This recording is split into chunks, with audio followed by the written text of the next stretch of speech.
सरकारचे सचिव श्रीमान ई सोमनाथन यांची त्रिपक्षीय चर्चा, त्याच्यातून मार्ग कसे काढायचे, कसा मार्ग निघाल, 7,500 पोस्ट हे कसं काय फिजिबल आहे, कसं काय सरकार आपले फंड म्हणून देऊ शकते, या सर्व गोष्टीचा उहापोह झालेला आहे।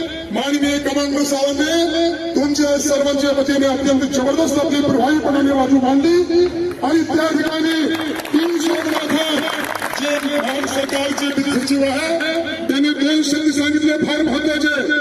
त्यांनी सांगितलं की साहेब तुम्ही नवीन अँगलने काही गोष्टी आम्हाला लक्षात आणून दिलेल्या आहेत। औरंगाबाद मराठवाडा या आंदोलनाचा कणा आहे आणि म्हणून इथे येऊन सर्वांसोबत सहभाग या आंदोलनात मला घेता आला, याबद्दल मी सर्वांचे आभारी मानतो। आपण जे आपले निवेदन काय मान्य केले?